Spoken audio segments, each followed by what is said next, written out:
بسم الله الرحمن الرحيم. الحمد لله رب العالمين،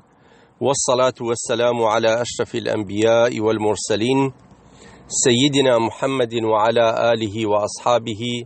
وأخيار أمته أجمعين إلى يوم الدين. بهمو مسلماناني خوشويس وبتايبت جامعي أهل السنة وأهل الطريقات كمجالسي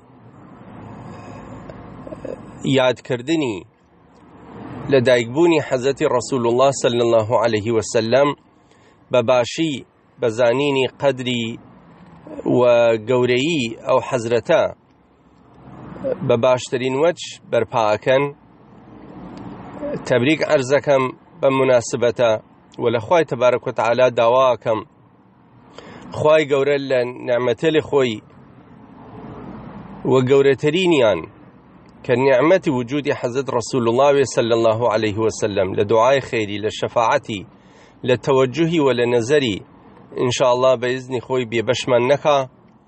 وأو مجالس سبكات مجالسك خير للروج قيامت وقرب نزيكي بحضرت رسول الله صلى الله عليه وسلم چونك مجالسي يادي أو چونك مجالسي صلوات و لحديث إشارة بيكرا وكقورة نزيك ترين كس أفرمي بيم للروج قيامتا أويا كفرتر صلوات لسر حضر رسول الله صلى الله عليه وسلم أداد. وأهل طريقات وباكان أهل طريقات شعاريان هميشه صلوات بو لديار حضر رسول الله صلى الله عليه وسلم وإظهار شوق ومحبة وهروها علاقي وافر قلبي وإطاعة كردن للسنة حضرت رسول عليه الصلاة والسلام بوا براستي ياد كردني نعمة لي خوا وهروها مردم بياد خستني نعمة لي خوا تبارك وتعالى كاريكي مشروعة وكاريكي پسند كراوة كخوا تبارك وتعالى لمن دواكات. أعوذ بالله من الشيطان الرجيم. يا أيها الناس اذكروا نعمة الله عليكم. أي مردم أفرمي خواي تبارك وتعالى لقرآن مجيدا بياد بكن نعمتي خوال سرتان ويا أفرمي فأما بنعمة ربك فحدث. إنسان أبي نعمة الإخوة بيرتو بير هميشة ويا داوري بكات وهروها لن ياد كردني نعمة الإخوة تبارك وتعالى فايدة لك هزك البته أو ياداوري كردنا براستي نفع يزبو إنساني مؤمن. إن الذكرى تنفع المؤمنين. ياداوري نعمة وسيلة بلكو خدي حقيقتي شكر گزاريشة نكتنها وسيلة شكر گزارية. إنسان بياد كردني نعمة لي خواي تبارك وتعالى لسري إحساس عشق وامتنان وقوريي أو نعمتي لدسي بيدا نسبة بپروردگاري أو إحساس لدلي قشاسيني فراويتو چونك قلبي إنسان خواهي تبارك وتعالى وادرسي كردوكا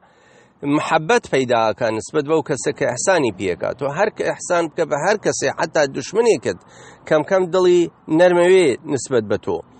پس وقتی او احساسات گشاسینی لدرونی انسانا یک توانایی و شوقی ایجاد بی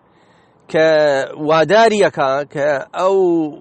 محبتک پیایکا ابرازی بکا بچی محبت نشانه داد بوك شكري بجيتي بالزبان وبدلو جيان اطاعتي محبوبك خويكا ولدليا شكستگي واعتراف بفضل وقوري خوي تبارك وتعالى لسري ومرحمتي لسري وحقي خوي تبارك وتعالى أنا سيت بس أمانة كلن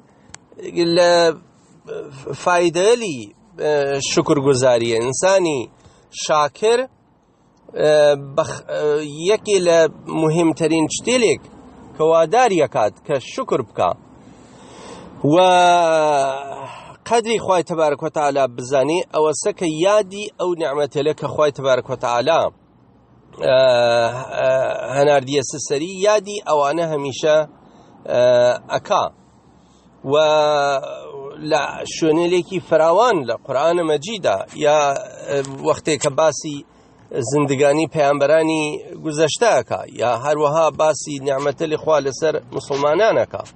هەمیشە لە کەریمە ئوذکورو یعنی یاد بکەن یادی نعمەتە لە خوای تبارک و تعالی بکەن هەست چەندین ئاەت لەم موردۆ هەست و چەند نعمەتی گەورەتر لەوە کە ئینسان یادی حەزرەتی رسول الله صلى الله عليه وسلم و یادی نعمەتی حەزرەت رسول الله صلى الله عليه وسلم بکات بەڕاستی یادکردنی لەدایکبوونی حەزرەتی رسول الله صلى الله عليه وسلم و یا شکرگوزاری بە هەر شێوەیەک بە هەر عیبادەتێک ئینسان ئەنجامی بدات لای خوای تبارک و تعالی گەورەست و حەزرەتی ڕەسوول عەلەیه السەلات وەسەلام ئیشارەمان پێکا لە چەندین حەدیثە کە ئینسانی مسلمان ئەبێت شاکر بێت نسبەت بەو نعمەتە یەکێکیان هەر مەسەلەی حەدیث مەسەلەی ڕۆژوگرتنی ڕۆژی دووشەمەیە کە ئینسانی مسلمان لەو ڕۆژە یەکێ لە دەلایلەکانی ئەوە سەکە نەک تەنها ئەوەیە کە پەیڕەوی لە سونەت حەزرەت بکات صلی الله عليه وسلم بەڵکو بەخاتر ئظهار شکری نیعمەتی خوای تبارک و تعالی نسبەت بە هەناردنی حەزرەتی رسول الله صلى الله عليه وسلم نسبەت بەوە کە ئێمەی منتەسب کردووە بە ئومەتی حەزرەت رسول الله صلى الله عليه وسلم و نسبەت بەوە کە خوای تبارک و تعالی پێغەمبەرێکی خۆشەویستی و شافع و شەفاعەت لێ قبوڵکریایەکی گەورەی دەشتی قیامەت کە بۆ ئیسلاحی نەفسمان هەناردوویەتی بۆ تەزکیەی نەفسمان هەناردوویەتی بۆ ئەوە هەناردوویەتی کە فێرمان بکە ئولگومان وێ مقتەدامان وێ ئوسوە و نمونەی باش وێ لە ناومانە پاکترین نمونە بەرزترین نمونە و هەروەها بەخاتر ئەوە کە گوناهەکانمانی پێبشۆرێتۆ خوای تەبارەک و تەعالا ئەو ڕۆژووە لەو بەندەیە بەو نیەتە کە کردوویەتی قبوڵەکە و نەک ئەوە کە لێ قبوڵەکە فەقەت و پاداشی ئەو کارەی پێدا بەڵکو تەوفیقی پێعەتاکە کە نیعمەتەکانی زیاترەکە لەسەری وەلئین شەکەرتم لەئەزیدەنەکم و نیعمەتێل بەوە زیاوێ کە ئینسان شاکر و سوپاسگوزار وێ و هەروەها ئەحادیسی تر هەیە حەزرەت عەلەیه السەلات وەسەلام کە ئەمری کرد بە ڕۆژوگرتنی ڕۆژی عاشورا و هەروەها ڕۆژ بەلەوە تاسوعا بەخاتر ئەوە کە ئینسانی مسلمان شاکر وێ لە دەرگای خوای تەبارەک و تەعالا کە حەزرەتی موسا کە پەیغەمبەری قەومێکی تریشە بەنی ئیسرائیل بەڵام لە جملەی پەیامبەرانی ئیلاهیە و لە جملەی پەیامبەرانی ئێمەیە خوای تەبارەک و تەعالا ئەمر یعنی حەزرەتی رسول الله صلی الله عليه وسلم ئەمرمان پێکا کە بەجێ بێرین ئەو شکری ئەو نعمەتە گەورەیە کە خوای تەبارەک و تەعالا بەنی ئیسرائیلی نجاتدا لە دەستی فرعون لەو ڕۆژەدا و ئەمە ئەوە ئەگێنێ کە ئینسان هەرچەند حادسەکە حادسەیەکی تاریخی بووە هەرچەند حادسەکە حادسەیەکی قەدیم بووە ئەمما جائزە ئینسان بە بەرپاکردنی ئەنواعی عیبادەت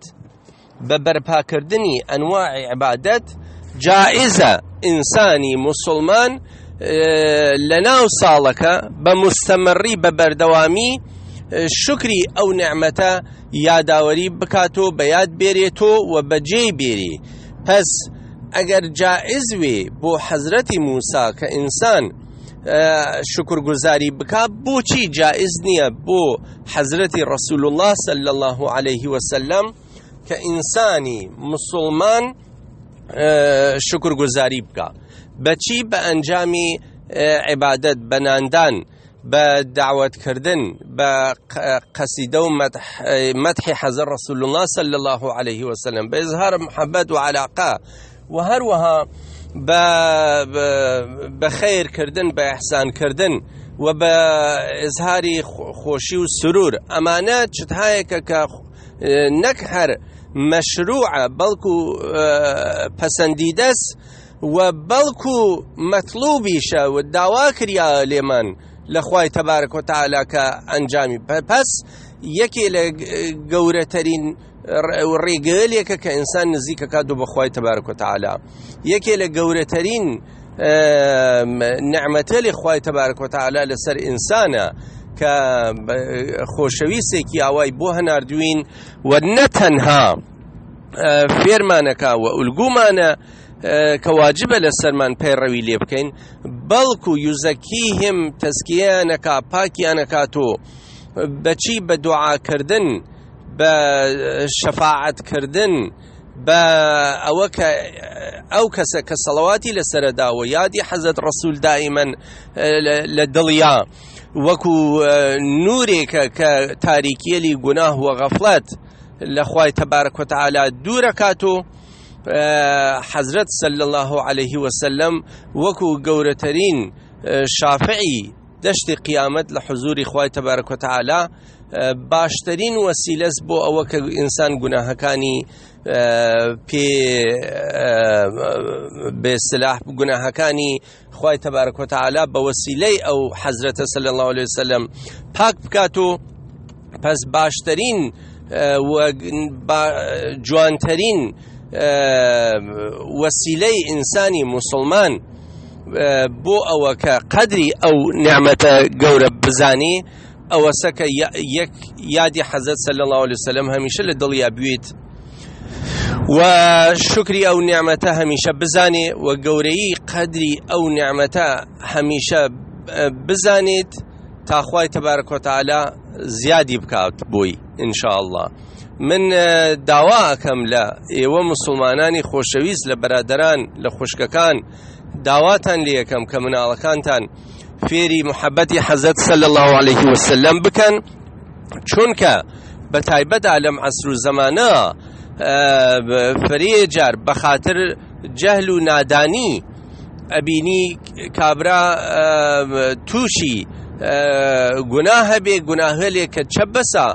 كل عمل صالحی کە کردوویەتی پایەماڵ بکە بە حەدێ خەتەرناکە بەتایبەت یادکردنی شوبهەیەک کە معاندین و بەدخواهل دروستیەکەن لە دڵی مسلمانانە و مردم بەسلاح تووشی بەدعەقیدەی ئەکەنا لەم عەسر و زەمانە لە هەر عەسر و زەمانی فەرەتر واجبە لەسەرمان کە ئێمە وەختێک یا شتێکی یاوە تێتە زەهنمان یا لە شوێنێکە ئەی خوێنینەوە یا کەسێک لە مەجلسێکا پێمانێژێ نادیدە نەیگرین شتێکی فەرە عەزیمە چە بەسا ئینسان گوناهێ ئەکا بە سووکی ئەزانێ بە شتێکی نازانێ هەر بە قسەیەکی عادی ئەزانێ لە مەجلسێکە ئەمما لە لای خوای تەبارەک و تەعالا چە بەسا گوناهێکی بەس عەزیم وێ کە ئینسان ئەوەی خەیر و ئیحسانەکە ئەوەی باشیەکە لە زندگیە پایماڵیەکە وەکو چۆن لە قورئانە مەجیددا ئەشارەی پێکراوە کەسێکە لە حوزور حەزرەتا صلی الله عليه وسلم بۆ نمونە دەنگی بەرز بکاتۆ خەتەر ئەوەی هەست عەمەڵی ساڵح کە کردوویەتی پایماڵ بێ بەخاتر ئەو دەنگ بەرزکردنەوە ئەو بێئەدەبیە. پس ئایا بە بێئەدەبی نەزانین ئایا بە خەتەرناکی نەزانین کە ئینسان دابنیشێ لە مەجالسێکە عدەوێلێک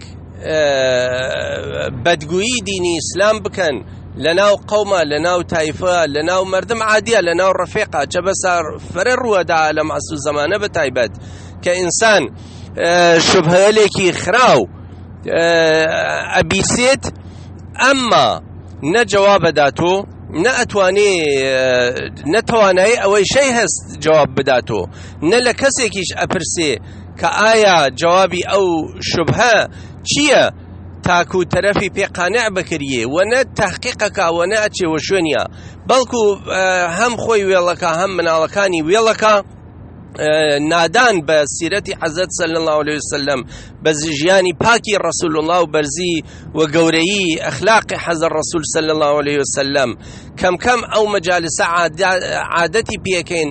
عادیەوێتۆ بەلامانە ئەو جۆرە شتانە. ئەمە شتێکی خەتەرناکە بۆ عەمەڵی ئینسان، شتێکی خەتەرناکە بۆ عاقبەتی ئینسان، و چە بەسا ئینسان بازخواست بکریێ بە شێوەیە کە نەتوانێت جواب بگاتۆ لە ڕۆژی قیامەتە شەرمەزارە بێ. إن الذين يؤذون الله ورسوله لعنهم الله في الدنيا والآخرة وأعد لهم عذابا مهینە. خوای تەبارەک و تەعالا فەرمی ئەوانەی کە بەڕاستی عەزیەتی خوا ئەکەن، عەزیەتی پێغەمبەری خوا ئەکەن، بەچی عەزیەتەکەن؟ بە ڕەفتاریان، بە کرداریان، یا بەناو دین لە بەرچاوی مردمەخەن، بە دزیکردنیان، بە نائەمانەتیان، بە پیسی گفتاریان، پیسی ڕەفتاریان بە ناوی دین لە بەرچاوی مردم ئەخەن، و هەروەها شتهایەک تێرنە سەر زبان کە خوا پێی ناخۆشە، پەیغەمبەری خوا پێی عاجزەوێ، ڕۆحیانەتی وەختی ئاگادار بێت و لەو مەسئلە. خوای تەبارەک و تەعالا فەرمی دوورن لە ڕەحمەتی خوا ئەوانە لەم دنیا و لە قیامەتیشا لعنەت لێکریاون، و هەروەها خوای گەورە عەزابێکی خاری و پەستکونەندەی بۆ قەراردان لە ڕۆژی قیامەتە سزا ئەدرین. پس و خار و خەفیفەون لە بەرچاو مردمە، لە بەرچاو خوای تەبارەک و تەعالا، و لە جەهەنەما خوار و خەفیفیانەکە خوای تەبارەک و تەعالا. پس ئەمە مەسئلەیەکی فرە مهمە برادەران، تەوەجوهی پێ بکەن. یعنی تەنها ئەوە نییە، دروستە مفەسرین فەرموویانە ئەم ئایەتە بۆ کەسان هەیەکە کە خراوی ئەزواجی حەزرەت ڕەسوول الله صلی الله عليه وسلم و خراوی حەزەتی عایشە عەلەیها سەلام ئێژن، و بەناموسی حەزرەت ڕەسوول الله صلی الله عليه وسلم جمێنان و تەوهینەکەن، نەک تەنها بۆ ئەوانێ بەڵکو هەموو ئەو شتانە ئەگرێتە بەرەوە کە ئینسان بە سووکی ئەزانێ، بە کەمی ئەزانێ، ئەمما حەزەتی صلی الله عليه وسلمی پێ دڵشکەستە ئەبێ، پێ عەزیەتە بێ. پس ئینسانی مسلمان وەزیفەیەتی تەحقیق بکە و لەسەر سیرەتی پێغەمبەرەکەی خۆی تحقیق بکە، مطالعە بکە، کەئەنەهو وای لێبێ کەئەنەهو لە مەجالسی حەزرەت ڕەسوول الله صلی الله عليه وسلم دانیشتە، و کولی شەمائلی پاکی، صفاتە حەسەنەی، خولق و خۆی، بزرگەواری، هەڵس و دانیشتی معاملەی تەک مردمە، پاکی و تەقوا و گەورەیی، ئەمانەی کولەن گشتی تێتە بەرچاو. و ئەو وەختە ئەزانێ کە چەند نیعمەتێکی گەورەس مطالعەکردنی سیرەتی حەزرەتی ڕەسوول الله صلی الله عليه وسلم. خوای گەورە ئینشاءالله تەوفیقی هەموو لایەکمان عەتا بکە کە بتوانین لەسەر ئەو منهەجە و لەسەر ئەو ڕێبازە پایداروین و استقامەتمان بێت، و هەروەها بتوانین ئینشاءالله قەدری ئەو نیعمەتە بزانین، و خوای گەورە ئینشاءالله هەموو لایەکمان لە سایەی نعمەتی وجودی حەزەتی ڕەسوول الله صلی الله عليه وسلم سەرفرازی دەشت قیامەت بکە. من التماسی دوعای خێرم هەیە لێتان، بەخوای گەورەتان ئەسپێرم. الله خير حافظا وهو أرحم الراحمين. السلام عليكم ورحمة الله وبركاته. وعلى أشرف المخلوقات محمد وآله وأصحاب محمد صلوات.